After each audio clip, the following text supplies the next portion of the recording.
જય સ્વામિનારાયણ વિદ્યાર્થી મિત્રો, ગુડ મોર્નિંગ. કેમ છો? પાછું બધું રેગ્યુલર ચાલુ થઈ ગયું ને, સાતમ આઠમ પૂરી થઈ ગઈ પછી એક લેક્ચર પણ વહી ગયો ઓલરેડી. આ બીજો લેક્ચર છે એટલે હવે વળી પાછું આપણે જેમ પહેલાં હતા એમ સેટ થવા લાગજો. પછી થોડોક ટાઈમ તમને રેસ્ટ આપ્યો. રેડી? આપણે ચેપ્ટર નંબર 3 સુરેખ પથ પર ગતિ. તો ગયા લેક્ચરમાં આપણે જોયું કે ગતિ એટલે શું, પથ લંબાઈ કોને કહેવાય, સ્થાનાંતર કોને કહેવાય, સ્થાન કોને કહેવાય, નિર્દેશ પ્રેમ કોને કહેવાય. હવે આજનો જે મુદ્દો છે એ આપણો એક્સ વિરુદ્ધ ટીના આલેખો. ખાસ કરીને વિદ્યાર્થી મિત્રો, આલેખોનું જ્ઞાન કોમ્પિટિટિવ એક્ઝામમાં ખાસ જરૂરી છે, કારણ કે લગભગ 2 કે 3 પ્રશ્નો તમને આલેખ ઉપરથી પણ પૂછાય છે. એટલે જ્યારે પદાર્થ, અત્યારે આપણે સુરેખ પથ પર ગતિની વાત છે, મગજમાં ખાસ યાદ રાખજો. બરાબર? એટલે આપણે જ્યારે સ્થાન વિરુદ્ધ સમયનો આલેખ દોરી ત્યારે આપણે એક્સ વિરુદ્ધ ટી એમ જ બોલવાનું રહે, કંઈ વાય ઝેડ તેમાં આવવાના છે જ નહીં, અથવા તો વાય વિરુદ્ધ ટી ખાલી. ટૂંકમાં કોઈ એક જ અક્ષને ધ્યાનમાં લેવાને, આપણી એક્સ અક્ષને જ આપણે આપણા ગતિમાનની અક્ષ તરીકે લેશું. એટલે મેં સીધું ટાઇટલ મૂક્યું એક્સ વિરુદ્ધ ટીનો આલેખો, કે ભાઈ આલેખ દ્વારા આપણે આની ચર્ચા કરીએ. હવે જો પદાર્થ ગતિમાં છે એનો મતલબ આપણે નક્કી છે કે ભાઈ જુદા જુદા સમયે પદાર્થનું સ્થાન જુદું જુદું મળે તો જ ગતિમાં છે એમ કહેવાય. એનો મતલબ ગતિ કરતો પદાર્થનું સ્થાન જુદા જુદા સમયે બદલાય છે. તો એવા સમયનો સ્થાન વિરુદ્ધ સમયનો આલેખ જે મેળવીએ એ એની લાક્ષણિકતાનું સૂચન કરે. તો આલેખો કેવા મળે એની આપણે ડિસ્કશન કરીએ. એટલે પહેલો મુદ્દો આપણે એ લખીએ કે ગતિ કરતા પદાર્થનું સ્થાન જુદા જુદા સમયે જુદું જુદું હોય છે. બરાબર? તો હવે પદાર્થની લાક્ષણિકતા મુજબ આલેખોની ચર્ચા કરી. માની લો કોઈ પદાર્થ છે એ ગતિ નથી કરતો, એટલે સ્થિર જ છે. 40 મીટરના આપણે સંખ્યા રેખાઓલી દોરી હતી, 0 થી ઋણ ને ધન, યાદ આવે ને? તો એ 40 મીટરના કોઈ સ્થાન ઉપર સ્થિર ઊભો છે, ગતિ નથી કરતો, સ્થિર ઊભો, તેને એક્સ વિરુદ્ધ ટીનો આલેખ કેવો થાય? પેલો મુદ્દો લખીએ આપણે. પેલી રીતે એવી કરી કે ધારો કે પદાર્થ એક્સ બરાબર 40 મીટરના સ્થાન પર સ્થિર છે. તો એવા સમયે આપણે એક્સ વિરુદ્ધ ટીનો આલેખ દોરીએ. બરાબર? આ ધારો કે 20, આ ધારો કે 40, પછી આગળ કઈ જરૂર એક્સ, આ મીટરમાં. બરાબર? એક્સ મીટર, એની સામે અહીંયા ધારો કે આપણે લખીએ કે 10, 20, 30, 40 ટી સેકન્ડમાં. તો હવે પદાર્થ 40 મીટરના સ્થાન ઉપર સ્થિર ઉપર માટે આલેખ આવો આવશે.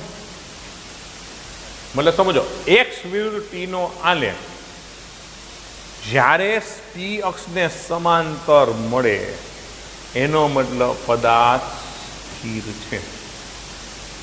ક્લિયર થાય?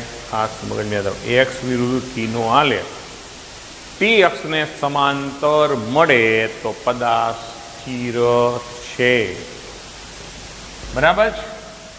બીજો જે ચર્ચા કરી શકીએ કે જો પદાર્થ નિયમિત ગતિ, નિયમિત ગતિ એટલે સતત વેગમાં, એટલે અચળ વેગ, બરાબર, અથવા તેમ કે અચળ ધન વેગ, બરાબર, તો નિયમિત ગતિ કરતો હોય, જો પદાર્થ નિયમિત ગતિમાં હોય એટલે એક સરખા સમયમાં એક સરખું અંતર કાપતો હોય, વધારે સ્પષ્ટ લખી નાખીએ, એટલે કે એક સરખા સમયમાં એક સરખું સ્થાનાંતર કરતો હોય તો ત્યારે તમને આલેખ આવો મળશે. થાય તો એક્સ વિરુદ્ધ ટીના આલેખની ગણ સ્વરૂપ આવું હોય. ક્યારે? નિયમિત ગતિ, એક સરખા સમયમાં એક સરખું સ્થાનાંતર. બરાબર? પણ અચળ ધન વેગ, મતલબ સ્થાનાંતર, જો સ્થાનાંતર સદિશ રાખી, વેગી સત્ય એટલે મેં ધન વેગ રાખ્યો એટલે સ્થાનાંતર વધતું જતું હોય. ત્રીજો મુદ્દો છે કે જો પદાર્થ નિયમિત જ પણ ઋણ વેગ એટલે કે ઋણ સ્થાનાંતર, બરાબર. નિયમિત ઋણ વેગ એટલે કે ઋણ સ્થાનાંતર સાથે ગતિ કરે તો આપણે એનો જો આલેખ દોરીએ એક્સ વિરુદ્ધ ટીનો, ઋણ સ્થાનાંતર દિશા બદલાઈ જાય એટલે કે પહેલાં વધારે હોય તો એ આલેખ આવો મળે. એટલે આવો આલેખ મળે તો વેગ શૂન્ય,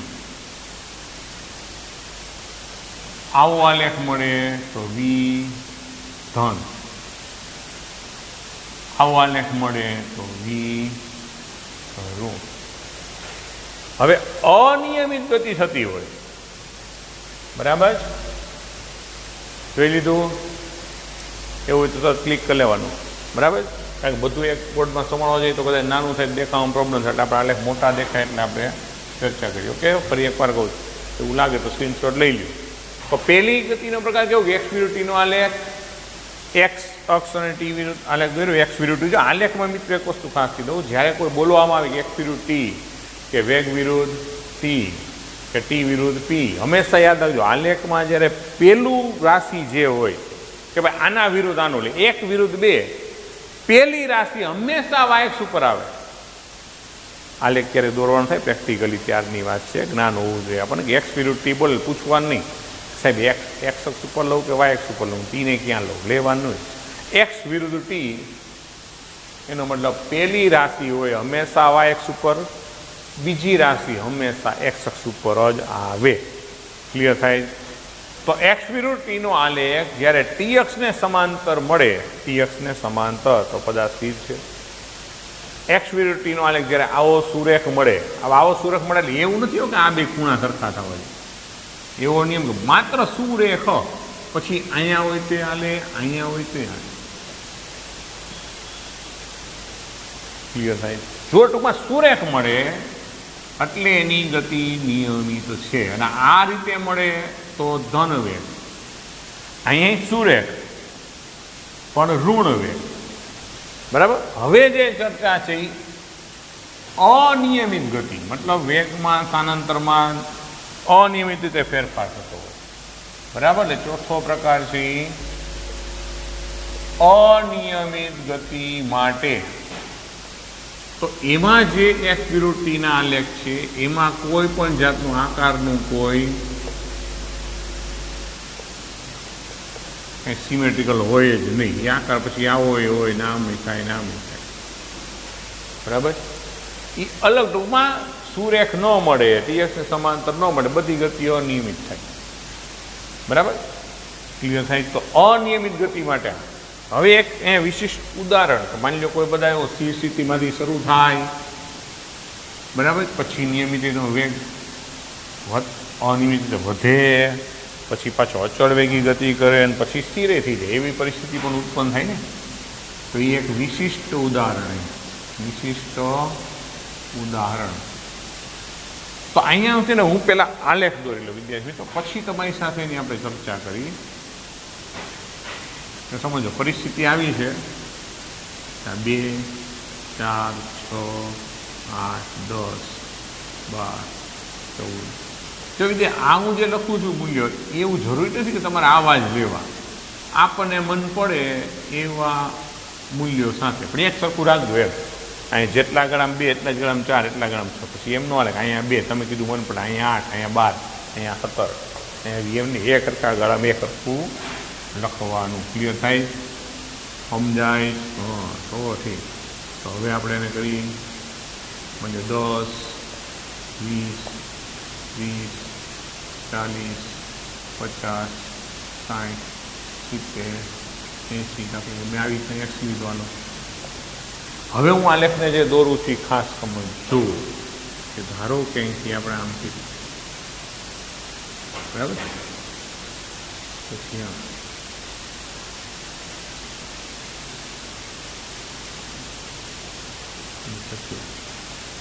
તો અહીં જે 2-3 પોઈન્ટ હું નોટ કરું, અહીંયા 8 એની સામે, પછી અહીંયા 14, ની સામે, પછી અહીંયા 16 બરાબર એની સામે. ક્લિયર થાય મિત્રો? તો શું થાય તમને સમજો? અત્યારે મેં તમને હમણાં બધા આલેખ સમજાય એટલે આના ઉપરથી હવે આ લેખ ઉપરથી તમે બધી વસ્તુ એક સાથે ભેગી થઈ છે આમાં સમજો. માની લઈએ એક આપણે ઉદાહરણ શું થયું, કાર 0 સ્થાનેથી સ્થિર સ્થિતિમાંથી કાર ગતિની શરૂઆત કરે છે. શરૂઆતમાં એમાં નિયમિત રીતે એટલે આમ જો અનિયમિત એનું સ્થાનમાં ફેરફાર થાય એટલે અનિયમિત ગતિ કરે છે, મતલબ સતત એનો વેગ વધતો જાય છે, વેગ એક સરખો રહેતો નથી. ક્યાં સુધી? 8 સેકન્ડ સુધી. એટલે સ્થિર સ્થિતિમાં કાર હતી, કાર શરૂ કરી, સતત એનો વેગ વધતો ગયો, 8 સેકન્ડ સુધીનો વેગ વધતો ગયો, વેગ અચળ નથી બોલતો એટલે અનિયમિત ગતિ જ થઈ ગયો. પછીનો ગાળો છે એમાં શું વેગ દેખાય એટલે 8 સેકન્ડથી લઈને 14 સેકન્ડ સુધી નિયમિત ગતિ કરે, વેગ અચળ છે. પછી ભાઈ 14 સેકન્ડે બ્રેક મારવાનું શરૂ કરે, 14 સેકન્ડ એ બ્રેક લગાડે એટલે ક્રમશઃ એનો વેગ ઘટે, બ્રેક મારવાનું ચાલુ કરે, 14 સેકન્ડ એ બ્રેક મારે અને 16 સેકન્ડ 80 મીટરના સ્થાને પછી સ્થિર થઈ જાય, કારણ કે આલેખ થઈ જાય. એનો મતલબ શું થયો કે આ કયો વિભાગ થયો? અનિયમિત ગતિ. આ કયો થયો? નિયમિત ગતિ. હવે તો બ્રેક મારવાની ઘટના એ અનિયમિત જ કહેવાય અને આ થઈ ગયું પાછું સ્થિર. ક્લિયર થાય? આ શું થયું? પણ અહીંયા અનિયમિત ગતિ એટલે વેગ સતત હોય તો, અહીંયા અનિયમિત ગતિ એટલે વેગમાં ઘટાડો. કારણ કે જો સમજો હમણાં જ આપણે આલેખ દોર્યો, તમે આમ દોરો એટલે એનો ઢાળ મેળવો ને ધન ગણાય અને અહીંયા આમ થાય એનો ઢાળ ઋણ થાય. દાખલા જો આ વિભાગનો ઢાળ ગણું મિત્રો તો આ બાજુ આવે. આલેખની જ્યાંથી આગળ જાઓ સિમ્પલી કે આલેખ આમ હોય તો એની આ તરફ એટલે આમ જમણી તરફ ઢાળ ક્રિએટ થતો હોય તો એ વેગ ધન હોય. અહીંયા તમે જો અહીં હું ઢાળ મેળવું ને તો એ આમ આલેખની આમ આ બાજુ, મતલબ શું ખબર છે કે આમ આની સામે સ્થાનાંતરમાં મૂલ્ય શું થયું? વેગ પણ કેવો થયો? ઘટાડો થતો જોવા મળે. એનો આલેખ તમે ડ્રો કરો તો શું થાય કે જેમ જેમ ટૂંકમાં અહીંયા જેટલા સમયમાં જેટલું અંતર વધ્યું, સ્થાનાંતર વધ્યું, આ સ્થાનાંતરમાં ઘટાડો થતો જાય, દિશા નથી બદલાતી એટલે આમ ઋણ ન મળે તમને, પણ એનું મૂલ્ય શું થાય છે? ધન દિશામાં પણ વેગનું મૂલ્ય ઘટતું જાય છે અને છેલ્લે શું થઈ જાય છે? સ્થિર. ક્લિયર થાય? એટલે એની આખી ગતિની દિશા નથી બદલાતી પણ વેગના મૂલ્યોમાં ઘટાડો થતો જોવા મળે છે. બરાબર? તો બંને અહીંયા વેગનું મૂલ્ય વધે છે અને અનિયમિત ગતિ, વાંક ઘટે છે અને અનિયમિત ગતિ. બરાબર? તો આપણે આલેખનું વર્ણન કરીએ. અહીં t બરાબર 0 સમયે x બરાબર 0 સ્થાનથી કાર ગતિની શરૂઆત કરે છે અને 8 સેકન્ડ સુધી તેનો વેગ સતત વધે છે. બરાબર? એક મુદ્દો આ થાય આલેખ જોતા. નંબર 2, t બરાબર 8 સેકન્ડથી ક્યાં સુધી? t બરાબર 14 સેકન્ડ સુધી તેની ગતિ કેવી છે? નિયમિત કૌંસમાં વેગ અચળ છે. 8 સેકન્ડથી 14 સેકન્ડ સુધી અચળ છે. t બરાબર 14 સેકન્ડ સમયે બરાબર બ્રેક લાગે છે કે જેથી t બરાબર 16 સેકન્ડ સમયે x બરાબર 80 મીટર પર કાર સ્થિર થાય.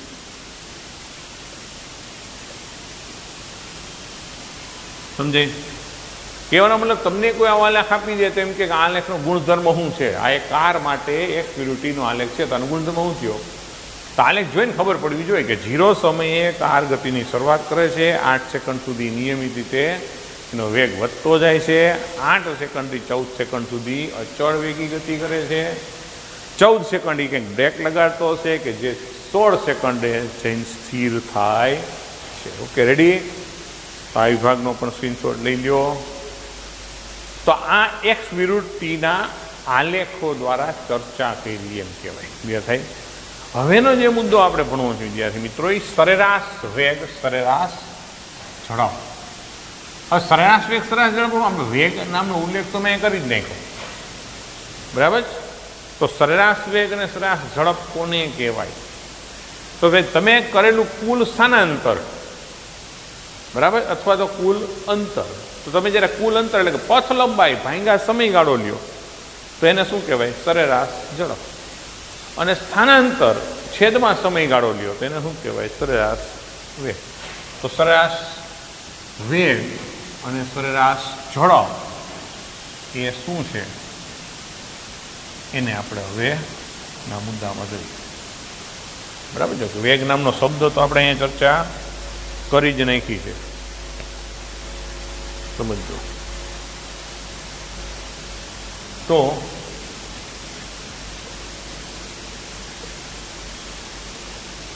સરેરાશ વેગ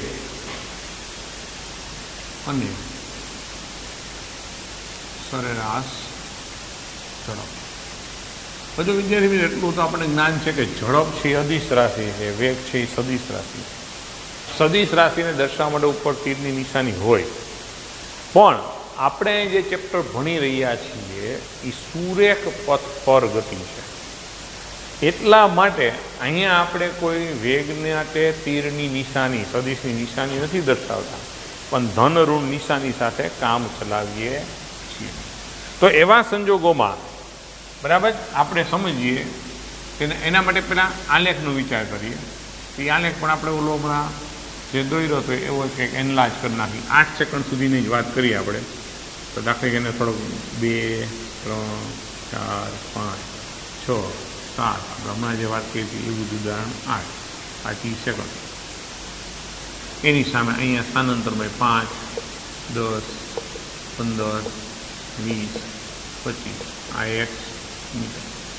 તો ધારો કે આપણો કોઈ ગતિ માર્ગ આવો છે 8 સેકન્ડ સુધી આમ.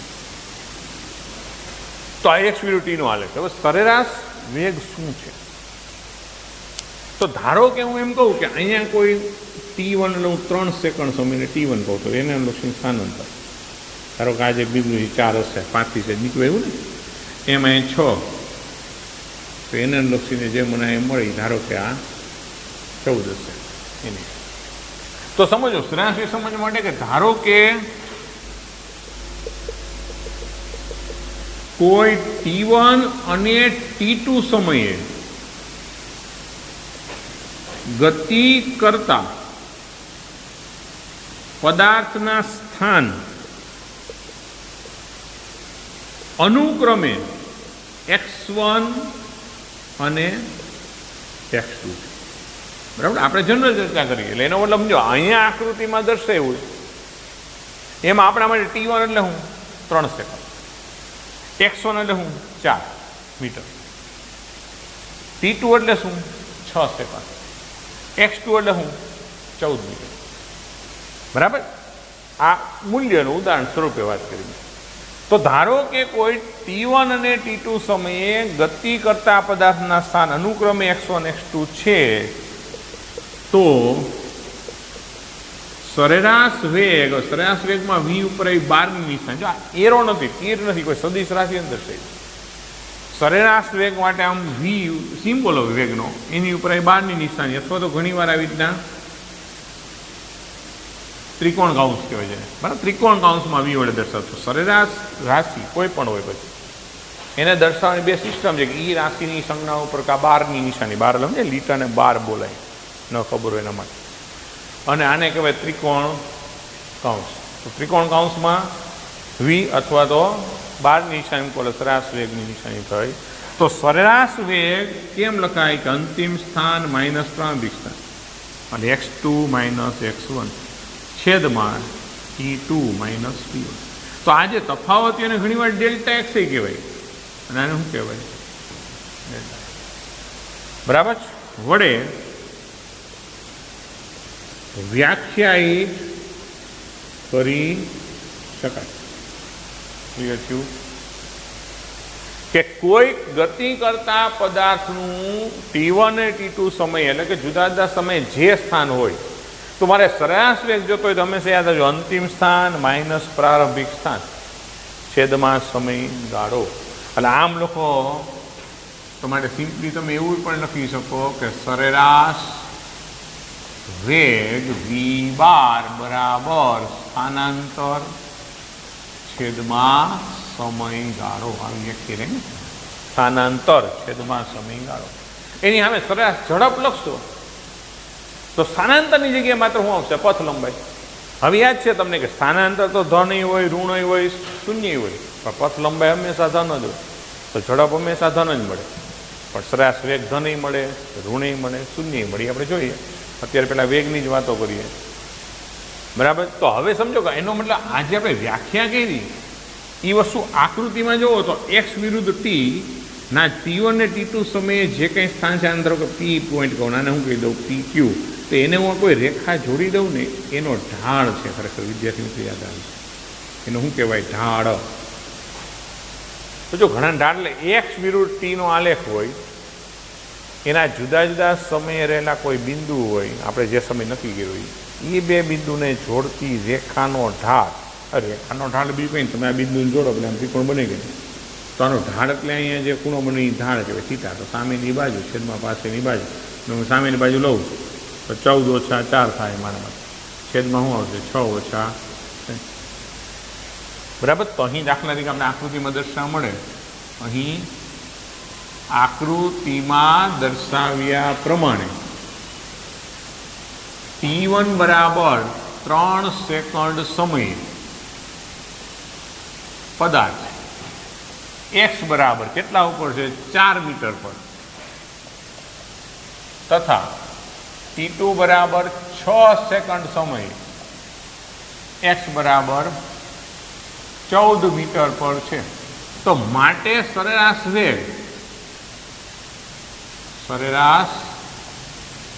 વેગ તો v બારમાં મેળવું તો મારે શું કરવું પડે? 14 - 4 છેદમાં 6 - 3 એટલે 10/3. આનો જવાબ શું આવશે? 3.33 બરાબર મીટર પ્રતિ સેકન્ડ. ઓલું મીટરમાં સેકન્ડમાં સમજો, બરાબર. કારણ શું કે સરેરાશ વેગનો એકમ મીટર પ્રતિ સેકન્ડ છે. વ્યવહારમાં ઘણીવાર આપણને ખબર છે, આપણે જ્યારે કિલોમીટર પ્રતિ કલાક પણ આવર લખ્યું h, કિલોમીટર પ્રતિ કલાક પણ લેવામાં આવે. એટલે ઇન શોર્ટ ખરેખર શું થયું કે ભાઈ જુદા જુદા સ્થાને રહેલા બે બિંદુને જોડતી રેખાનો ઢાળ થયો કહેવાય. તો આમ સરેરાશ વેગ એટલે એક્સ વિરુદ્ધ ટીના આલેખ પરના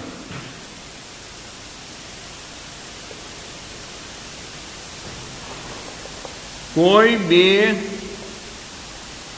બિંદુને જોડતી રેખાનો ઢાળ. બરાબર. કોઈ પણ જુદા જુદા સમયના બે બિંદુ મળે તેને જોડતી રેખાનો ઢાળ. અહીંયા પી ક્યુ રેખાનો ઢાળ એટલે આપણો સરેરાશ વેગ થયો. કેના? હવે જગ્યાએ કોઈ એમ પૂછે 2 અને 8 સેકન્ડ, તો 2 માટે મેળવવાનું, 8 માટે મેળવવાનું, સિમ્પલ. હવે આ વેગ સમજાય એટલે સરેરાશ ઝડપ એટલે શું? તો સરેરાશ ઝડપની જ વસ્તુ થાય, પણ ત્યાં શું આવે? સ્થાનાંતરની જગ્યાએ શું થઈ જાય? ઝડપ. હવે સરેરાશ ઝડપ બરાબર છે, તેના માટે સંજ્ઞા જ વપરાય મિત્ર. તો એના માટે અહીંયા શું થઈ જાય? પથ લંબાઈ છેદમાં સમયગાળો. ક્લિયર થઈ? તો હવે આપણે જાણીએ કે પથ લંબાઈ તો હંમેશા ધન જ હોય, એ કોઈ ઋણ હોય જ નહીં. તો ટૂંકમાં ઇન શોર્ટ આમ સરેરાશ ઝડપ એ હંમેશા ધન મળે. સ્થાનાંતર ધન ને ઋણ શૂન્ય ત્રણેય હોય એટલે સરેરાશ વેગ ત્રણેય મળી શકે. તો એ મુદ્દાને આપણે નોંધીએ. તો પથ લંબાઈ આપણે નોંધ જ એવી કરી કે પથ લંબાઈ હંમેશા ધન હોવાથી સરેરાશ ઝડપ હંમેશા ધન જ મળે, બરાબર. પરંતુ અમે લખી નાખીએ, પરંતુ સ્થાનાંતર ધન, ઋણ કે શૂન્ય હોવાથી સરેરાશ વેગ ધન, ઋણ કે શૂન્ય મળે. તો વિદ્યાર્થી મિત્રો, આગળ આપણે એક મુદ્દો નોંધ્યો તો પથ લંબાઈ અને સ્થાનાંતર વચ્ચે. શું યાદ છે? યાદ હોય તો કે સ્થાનાંતર હંમેશા પથ લંબાઈ કરતાં કા નાની હોય ને કા બરાબર હોય. કા નાની હોય, સ્થાનાંતર હંમેશા પથ લંબાઈ કરતાં કા નાનું હોય ને કા બરાબર હોય. સેમ પ્રોસેસ હવે તમને અહીં સમજાવવી જોઈએ કે સરેરાશ વેગ હંમેશા સરેરાશ ઝડપ જેટલું અથવા તો એનાથી નાનું જ હોય. તો હંમેશા યાદ રાખો શું કે સરેરાશ, હું ઝડપ લખું છું પહેલા, તો સરેરાશ ઝડપ is greater than or equal to સરેરાશ વેગ. ક્લિયર? હવે પછી જો અહીંયા આપણે વેગની ચર્ચા કર્યા પછી હવે XV આલેખમાં આપણે વાત કરી જ નાખી. મતલબ સમજો, હવે તમે વિચાર કરો, સરેરાશ વેગ ધન હોય તો આપણો આલેખ હમણાં આગળ બતાવ્યો, હવે સમજાય મુજબ XV આલેખનો ઢાળ આમ થાય. ઋણ હોય તો નિયમિત, અનિયમિત તો આકાર છે તો અલગ અલગ જગ્યાએ ઢાળ અલગ અલગ મળે. એટલે અહીંયા હવે આલેખની ચર્ચા આની સાથે આપણે જોડવાની જરૂર નથી. ઇનશોર્ટ, તમને સરેરાશ ઝડપને સરેરાશ વેગ પૂછે તો આટલી વસ્તુ લખવાની વસ્તુ બહુ અગત્ય નથી, પણ તમને સમજાવવું અગત્યનું છે. કારણ કે આગળ હવે તત્કાલીન ઝડપ ને તત્કાલીન વેગની વાત કરશું, પણ એ પહેલાં થોડીક વિકલનની વાત કરવી પડશે. શું કે ભાઈ સરેરાશ ઝડપ કે સરેરાશ વેગ એટલે આલેખ પરના કોઈ બે બિંદુને જોડતી રેખાનો ઢાળ. બરાબર? આલેખના કોઈ બે બિંદુને જોડતી રેખાનો ઢાળ. બરાબર? એ તમને શું આપે? સરેરાશ વેગ કે ઝડપ આપે. સ્ક્રીનશોટ લઈ લ્યો, જોઈ લેજો નિયમિત રીતે. બીજી વાર એવું લાગે તો પાછું જો, હવે તો આપણે વિડીયો લે તમારા હાથમાં જ કંટ્રોલ છે, નો શબ્દ સમજણ થોડી પાછું રિવર્સ કરીને જોઈ નાખવાનું. રેડી? ઓકે.